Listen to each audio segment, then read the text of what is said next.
اکثر سالکین اور صالح عاملین اور وہ لوگ جو اوراد و وظائف اور اعمال و اشغال بجا لاتے ہیں اور روزمرہ کے معمولات ہیں جن کے، تو ان کو خطرات و وساوس کا بھی کبھی غلبہ ہوتا ہے اور دل اور دماغ میں اور وجود میں ایک قبض کی سی کیفیت طاری ہو جاتی ہے، سرور نہیں ہوتا حاصل ہوتا، یعنی مزہ نہیں آتا اوراد و وظائف میں، بیٹھنے کو دل نہیں کرتا کبھی۔ تو اس کے بہت سارے مختلف وجوہات ہو سکتے ہیں۔ کسی گناہ کا سرزرد ہو جانا بھی یہ نحوست لاتا ہے، اور کبھی یہ قدرتی طور پر بھی ہوتا ہے کہ انسان کی طبیعت ہی ایسی ہے کہ وہ اس میں مطلب کہ یہ طبیعت میں جو ہے ایک تلون ہے اس میں، یعنی کہ انسانی طبیعت جو ہے وہ مطلب ہمیشہ ایک جیسی نہیں، تو اس میں بدلاؤ ہوتا ہی رہتا ہے۔ لیکن کبھی خطرات و وساوس کا بہت زیادہ جب غلبہ ہو اور ایسا ہوتا ہے تو پھر انسان پریشان ہو جاتا ہے کہ وہ اوراد و وظائف کو کس طریقے سے پھر بجا لائے گا، اس کو کیسے جاری رکھ سکے گا۔ تو بہت سارے لوگ تو اس وسوسے اور خطرات سے مغلوب ہو جاتے ہیں اور شیطانی حربے کا شکار ہو جاتے ہیں، اور کچھ لوگ اس سے لڑتے ہیں، جنگ کرتے ہیں، جد و جہد کرتے ہیں، یعنی کہ اپنے نفس کی تربیت اس طور پر کرتے ہیں کہ وہ ان کا دل چاہے نہ چاہے لیکن وہ اعمال و اشغال کو اور معمولات جو روزانہ کے ہیں ان کو ان کے وقتوں پر کرتے رہتے ہیں۔ تو یہ جو ایک وقفہ ایک آتا ہے قبض کا یا خطرات و وساوس کے غلبے کا، یہ بھی نکل جاتا ہے۔ پھر ایسا نہیں کہ یہ پھر آتا نہیں، آتا ہے، لیکن اس کے بعد یہ اتنا زیادہ تجربہ ہو جاتا ہے کہ وہ پھر آتا ہے اور جاتا ہے، پھر اس کو بھی قرار نہیں ہے۔ تو اس تعلق سے، اور چونکہ ان صاحب نے ایک بات مجھ سے اس میں ایک بات یہ لکھی تھی کہ مجھے کوئی ایسا نسخہ کیمیا دیجئے کہ جس سے میرے دین اور دنیا کے دونوں معاملات جو ہیں وہ حل ہو جائیں۔ تو اس تعلق سے تو جو بھی اوراد و وظائف بتائے گئے ہیں، میرے خیال سے مجھے یاد نہیں ہے، جیسے دلائل الخراج شریف کی بھی اجازت دی ہے اگر ان کو، تو وہ تو کافی ہے دین و دنیا میں کامیابی کے لیے۔ اور بھی دیگر اوراد و وظائف ہے کیا ہے، اگر میں نے ان کو بتایا پڑھنے کے لیے، مجھے بالکل ذہن میں نہیں ہے، تو وہ کافی ہیں۔ لیکن جو ان اوراد و وظائف کو پھر ہمیشہ اس پہ جو ہے نا مداومت اور اس پر مواظبت کرتے رہنے کے تعلق سے، اور جو یہ خطرات و وساوس کا جو غلبہ ہوتا ہے، اس پر قابو پانے کے لیے یہ ضروری ہے کہ میں کوئی ایسا نسخہ آپ کو دوں کہ یہ آپ کے دین و دنیا کا بھی اس سے بھلا ہو اور اس سے آپ کو بے پناہ روحانی ترقی بھی حاصل ہو۔ لہٰذا جب وساوس اور خطرات کا غلبہ ہو اور کشادگی اور انشراح صدر جاتی رہے، دل میں، دماغ میں اور وجود میں ایک قبض کی سی کیفیت طاری ہو جائے، اور یہ ہوتا ہے، یہ سالکوں کے ساتھ بھی یہ بات ہے، اور عاملین جو صالح عاملین ہیں نسبت والے، ان کے ساتھ بھی، ہر عامل کے لیے یہ نہیں ہے، عاملین جو نسبت سے خالی ہے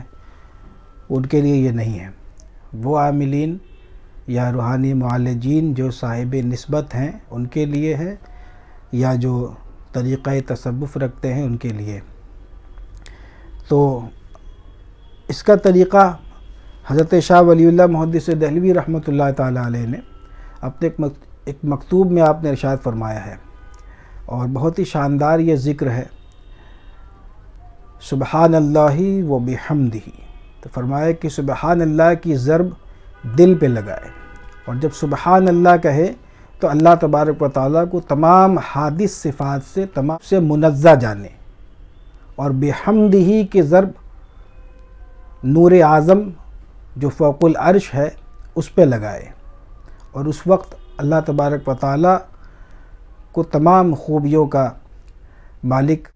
یعنی تمام خوبیاں، تمام تعریف اللہ کے لیے، اس کا تصور کریں۔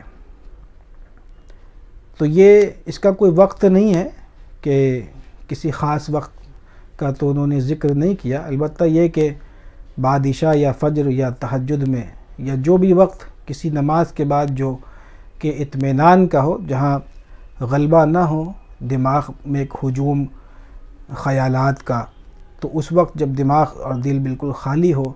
اور اطمینان اور سکون کا وقت ہو تو اس وقت میں اس ذکر کو کریں۔ فرمایا کہ اس میں تسلسل چاہیے، ہمیشہ اس کو کرتے رہیں۔ کوئی مقدار یا وقت بھی وہاں پہ نہیں لکھا ہے۔ فقیر کا تجربہ ہے کہ اس کو 15 منٹ کم سے کم اور زیادہ سے زیادہ 40 منٹ تک آپ اپنے ثوابدید پر اس کو کریں۔ 2 زانوں بیٹھ جانا ہے، سبحان اللہ و بحمدہ، سبحان اللہ و بحمدہ، اور یہ تصور کرنا ہے سبحان اللہ کی ضرب دل پہ اور بحمدہ کی ضرب فوق العرش۔ فرماتے ہیں کہ اس ذکر کے بعد، جب اس ذکر سے جتنا بھی آپ کو کرنا ہے 15 20 منٹ 25 منٹ، اس کے بعد تھوڑی دیر آپ مراقب ہو جائیں، 5 منٹ 7 منٹ 10 منٹ کے اندازے سے، یعنی کہ اسی وقت تک مراقب رہنا جب تک آپ کو وحشت نہ ہو، یعنی کہ زبردستی مراقبے میں نہیں بیٹھنا ہے، جب تک آپ کو اچھا لگے، جب تک سرور حاصل ہو۔ تو 5-7 منٹ جتنا ہو سکے، اس کے بعد یا 2-3 منٹ ہی صحیح۔ اور جیسا کہ شاہ صاحب رحمۃ اللہ تعالیٰ علیہ نے فرمایا کہ اس نور اعظم کا تخیل جو فوق العرش ساکن ہے، اس کا تخیل یا اس کا تصور اس طور پر کرنا کہ اس میں محویت طاری ہو جائے، اس میں گمشدگی کی کیفیت ہو جائے، تو کہتے ہیں کہ یہ بہت فائدہ مند ہے، اور کہتے ہیں کہ اس نور کا تخیل یا اس کا تصور غم و اندوہ کے دور کرنے اور انشراح قلب حاصل کرنے میں اس کی خاصیت بڑی عجیب ہے، بہت عجیب ہے۔ تو یہ بہت شاندار ہے۔ آپ جن حضرات کو انشراح قلب حاصل نہیں ہوتا ہے، انشراح صدر حاصل نہیں ہوتا ہے، یا مزاج میں اور دل میں دماغ میں وجود میں کہ قبض کی سی کیفیت طاری رہتی ہے، کچھ دن کچھ وظیفہ پڑھتے ہیں پھر چھوڑ دیتے ہیں، یا بہت سارے عاملین بھی ہیں جو مختلف قسم کے چلے کر چکے ہیں، یا جو روزانہ کے اوراد و وظائف اور معمولات ہیں، بہت سارے ویسے بھی لوگ ہیں جو اعمال و اذکار وغیرہ کرتے ہیں، یعنی کہ عاملین کے طرز سے ہٹ کر کے صوفیانہ طریقے پر